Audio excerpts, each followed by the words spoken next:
యెహోషువ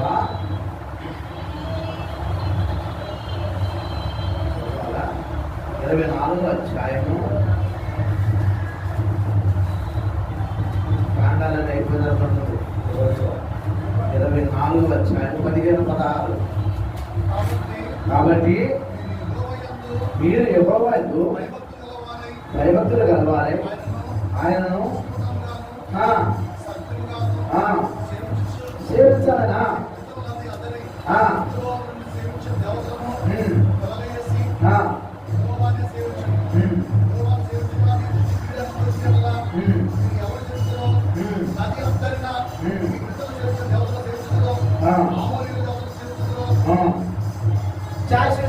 ఇష్టం.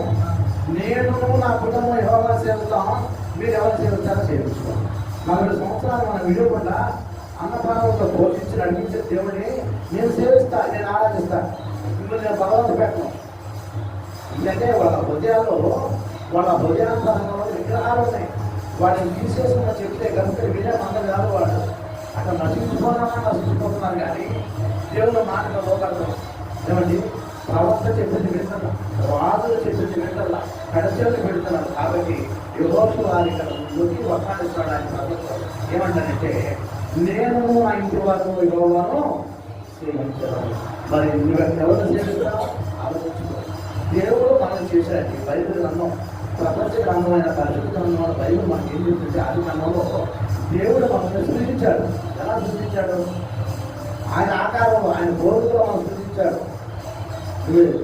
చెట్టులో పక్కనలో కోతుల్లో కొక్కడో చూడు కాదు. అలా చెట్టులో చివరికి మార్మల్స్ పొంది రక్షణ పొంది చివరికి ఒక మాట దారి లాస్ట్ అంటే నేను చెప్పిందంటే తప్పే, చెప్పింది తప్పే. ఆయన ఏమన్నా ముందు వాదించాడు. మనిషి కోతిని తెచ్చాడు అన్నాడు. ఒక ప్రాచీన అన్నాడు, అట్లా వాదించేవాడితో నీకు 10 కోతులు ఇస్తా, ఎంతకాలం ఉంచుకో. ఆమె మనుషులు చేసి నాకే అన్నాడు. వల్ల ఉందా?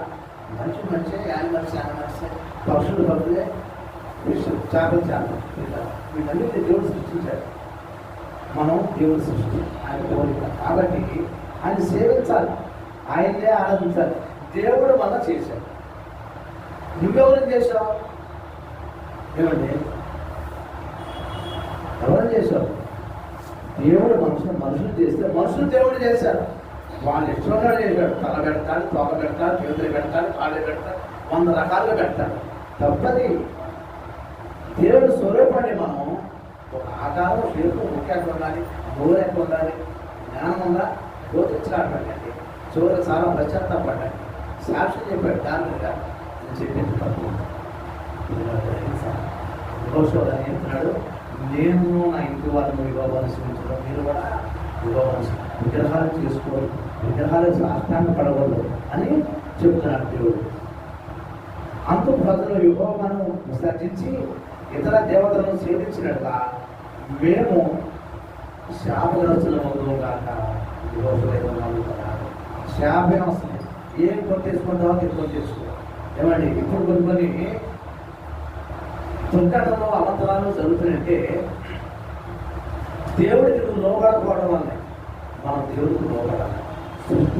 నోటి మాట ద్వారా కలుగు చేసిన 6 days 7th day అయినా అది సంపాదన, అది వేరే సబ్జెక్టు. విశ్రాంతి తీసుకున్నాడు 7వ దినం దేవుడు. మనం విశ్రాంతి దినాన్ని నిర్లక్ష్యం పెట్టకూడదు. ఆజ్ఞలో అది ఒకటి, ఆయన లోబడాలి. కాబట్టి ప్రతి ఆదివారం మీరు చేసుకుని ఆదివారం పని చేయకూడదండి. అది యూదులు ఇజ్రాయెల్ దేశంలో అయితే ఎలా ఉండదంటే, యేసుక్రీస్తు ప్రభువు వాళ్ళు కూడా ఇట్లా సభలు పెట్టుకుంటూ అప్పుడు ఇట్లా సంఘాల్లో గృహాల్లో కొడుకునేవాళ్ళు. అలాంటి ఆయన దగ్గరికి ఆయన వస్తే వ్యాధుగ్రస్తులు తీసుకొచ్చేవాడు. తీసుకొస్తే కాళ్ళు లేరు, చేతులు లేరు, కళ్ళు లేరు తీసుకొస్తుంటే రోజు లేనుంటే ఆయన స్వస్థపరిచాడు. అయితే ఒకరోజులాగే విశ్రాంతి ఆయన దేవుడి గురించి తండ్రి దేవుడి గురించి ప్రకటిస్తుంటే ఒక వ్యాధిగ్రస్తుని తీసుకొచ్చి మధ్యలో కూర్చోబెడితే ఆయన ఏంటంటే స్వస్థత కలగజేశాడు. అప్పుడు ఆయన మీద తినపడడానికి ఆయన మాట్లాడితే రాకుండా పడదాం చూశారు అప్పుడు. ఏమండి, ఎందుకంటే ఆయనకి కీర్తి ఖ్యాతి సమస్యలు పెరిగిపోతూ ఉన్నాయి.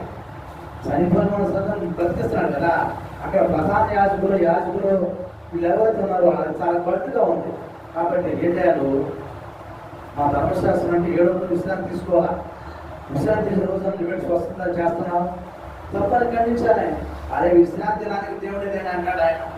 ఇప్పుడు విశ్రాంతి అన్న రోజు గొర్రె కానీ మేక కానీ ఆవు కానీ గోతులు పడిపోయినందుకు దాన్ని రక్షించవా తీసుకురావా అలా చాలా ఉదాహరణలు చెప్పారు ఆయన. చెప్తే అప్పుడు వాళ్ళు ఇలాంటి అనేక చూసిన తర్వాత దేవుడికి లోబడి దేవుని మాటనే అంగీకరించారు. అలాగే ఇంకో వ్యక్తిని చూస్తున్నాం అక్కడ ఎవరు సేవించారు దానియేలు గ్రంథం 3వ అధ్యాయము. దానియేలు యెషయా ఇర్మీయా గలాతీయులు హెస్కేలు దానియేలు గ్రంథం 3వ అధ్యాయము. దానియేలు 3వ అధ్యాయము 17వ వచనం 3:17. మేము సేవిస్తున్న దేవుడు మండుచున్న వేడిమి గల ఈ అగ్ని కొండలలో నుండి మమ్మల్ని తప్పించి రక్షించడానికి సమర్థుడు. వాటి మంటప్పుడు వెళ్ళిపోవడం మనకి ఏది ఇప్పుడు సగం అంటమే సగం ఉండకూడదు, నిలువెచ్చగా ఉండకూడదు. మా దేవుడు ఈ అగ్ని కొండల నుంచి తప్పించడానికి సమర్థుడు. ఒకటే మాట. ఏం తీర్మానం అంటే ఈ తీర్మానానికి ఆ రాష్ట్ర పట్టణం తెలిసిపోయింది. ఏం రైలు నేను శాసిస్తే కూడా ఈ విధంగా మొండిగా మాట్లాడుతున్నారని మరొకసారి చదువుకోవాలి. మేము సేవించున్న దేవుడు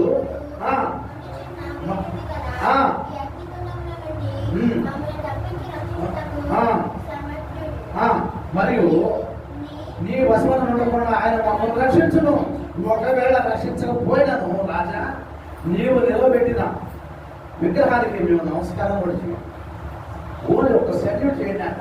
మొన్న ఆగస్టు 15 దేశం అంతా మనం తిరంగా 3వ నెల జాతీయ పతాకానికి అందరం చేతులు నమస్కారం చేశాం. అలా ఒక నమస్కారం పడేయండి అయినా నేను ఎంతో ఖర్చు చేసి విగ్రహం చేశాను అంటాడు. తిరుపతి లేదా రాదు నా దేవుడు సజీవుడైన దేవుడు మాకున్న విగ్రహానికి మేము మొక్కం. అగ్ని ఉండాలి చేసుకో, ఏడంతా చేయండి అగ్ని చేసుకో. మళ్ళీ 28 వచ్చినాం. అది 28 వచ్చినాం. లిప్కద్నెజరు రాజు చెప్తున్నాడు, షడ్రకు మేషకు అబేద్నెగో వారి వీరి దేవుడు పూజారుడు తప్పించాడు ఆల్రెడీ దేవుడు అని వేశారు. అగ్ని కూడా వీళ్ళంతా చేసి షడ్రకు మేషకు అబేద్నెగో నిలబడేశారు. అగ్ని మమ్మల్ని పడేస్తే ముగ్గురు పడేస్తే అక్కడ నలుగురు తిరుగుతున్నారు. అగ్ని మమ్మల్ని రాజు మైండ్ పోయింది, మొక్కిడి పోయింది. అదే మనం ఎంతమంది పడేసామంటే ముగ్గురు నిలబడి నాకు నలుగురు ఆపదలో విడిచిపెట్టేవాడు కాదు. మనం ఊరికి క్రికెట్ అవసరం. ఇక్కడ ఏమంటే ఇబ్బందులు షడ్రకు మేషకు అబేద్నెగో అని 28 వచ్చిన మా 3 వీరి దేవుడు పూజారుడు. ఆయన తన దూతను పంపి తనను ఆశ్రయించిన దాసులను రక్షించడు. ఏమండి కాబట్టి అప్పుడు వాడు ఆ రాజు ఆయన నిబద్ధన చేశాడంటే కల్లారా చూసాడు కదా. ఈ సిచ్యువేషన్ చూసిన తర్వాత వెంటనే శాసనాలు తయారు చేశాడు. అరే విగ్రహాలు కాదు, నేను నన్ను నిలబెట్టిన విగ్రహం కాదు, సజీవుడైన దేవుడు రక్షించగల దేవుడు యేసు క్రీస్తు వారి షడ్రకు మేషకు అబేద్నెగో దానియేలు అని వారి దేవుడే దేవుడు, ఆయనే మీరు పూజించాలని శాసనం దేశం నలుమూలలు పంపించారు. ఎంత గొప్ప దేవుడండి. తర్వాత మొదటి రాజుల గ్రంథం 18వ అధ్యాయము 21వ వచనం. ఇక్కడ ఒక ఛాలెంజ్ పర్సన్ ఉన్నాడు. దాని పిల్లలు పాటలో పాడారు. అని మనం ఒకసారి మనం స్మరించుకున్నాం. మొదటి రాజుల గ్రంథం 18:21.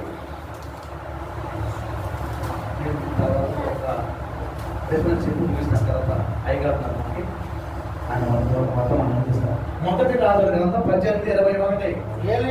ఏలియా జనులందరి దగ్గరికి వచ్చి ఎన్నాళ్ళు మట్టుకు మీరు 2 తలంపుల మధ్య దేవుడైతే ఆయనను అనుసరించుడి, బయలు దేవుడైతే వారిని అనుసరించుడని చేయగా. ఇక్కడ ఒకే ఒక పర్సన్ ప్రవక్త ఏలియా గారు అన్య దేవతల ప్రవక్తల 450 మంది వారితో స్ఫూర్తిగా నిలబడ్డాడు. రెండు ఛాలెంజ్. మీరు బయలుదేరుడైతే బయలు సేవించండి, ఆరాధించండి, కీర్తించండి. నేను మాత్రం యేసు క్రీస్తు ప్రభు వాళ్ళ దేవుడిని నేను ఆరాధిస్తాను. మీరు ఒక్కడు ఆయన 450 మంది. అయితే వీళ్ళు ఒక స్పోర్ట్ తీసుకున్నారు. అంటే 2 ఎద్దులు తీసుకున్నాం. దాన్ని తుప్పులుగా కట్ చేద్దాం. 450 మందికి ఒక ఎద్దు, నాకు ఒక్కడిగా ఒక ఎద్దు. నేను తుప్పులు చేసుకుంటా, మీరు తుప్పులు చేసుకోండి. మొత్తం ఒక బలిపీఠాలు పెట్టండి. దాన్ని మొత్తం నీళ్లు కొమ్మని సర్వేసేయండి. నేను తడిపేసుకుంటా. మీరు ముందు మీరు ఎక్కున్నారు కాబట్టి 450 మెంబర్స్ మీరు ప్రభుత్వం ఉన్నారు కాబట్టి మీరు ప్రార్థించి మీ దేవుడు దింపి దీన్ని తగ్గించాలి. ఏమండి ఈ యుద్ధుని తగ్గించాలి అనేది అక్కడ పద్యం. అలాగే ఉదయం నుంచి టైం ఇచ్చాడు. ధ్యానం అయిపోయింది. వాళ్ళు మొక్కుతున్నారు, ఏళ్ళ మీద పాటలు పాడుతున్నారు, స్థుతిస్తున్నారు, డబ్బులు ఇప్పులన్నీ వాయిస్తున్నారు, జాతర చేస్తున్నారు. ఏమి స్పందన లేదు. అది అట్టాగే ఉండిపోయింది. సరే అతని మధ్యలో చెరువు తినేస్తున్నాడు. ఎవరో ఏదే ప్రవక్త పవర్ఫుల్ క్రిస్టియన్. సరే ఏమన్నా మీ దేవుడు నిద్రపోతున్నాడు లేకుండా దేవుడు అమ్మని దీన్ని తగ్గించమని చెప్పండి అంటున్నాడు. అది వల్ల కాదు. సరే మీరు ఎప్పుడు దాకా టైం ఇస్తారా? 2 గంటల దాకా మా టైం ఇవ్వండి. ఆ తర్వాత చూద్దాం. 2 కాదు, 1 గంట తీసుకున్నా 3 దాకా మీరు భజన చేసుకోండి. మీ దేవుడు దిగొచ్చి మీ బయలు దేవుడు దిగొచ్చి నేను తగ్గించాలి. మీ వల్ల కాకపోతే మీరు చేతులు తీస్తే నేను ప్రార్థన చేస్తా, మా దేవుడు దిగొచ్చి తగ్గిస్తాను. ఆ వల్ల చేతులు ఎత్తేసారు. దీన్ని 4 సార్లు తడపంటాయా ఎదురు అన్నాడు ఆయన. తడిపారు. మొత్తం వాటర్ ట్యాంకర్ తీసుకొచ్చి తడిపారు.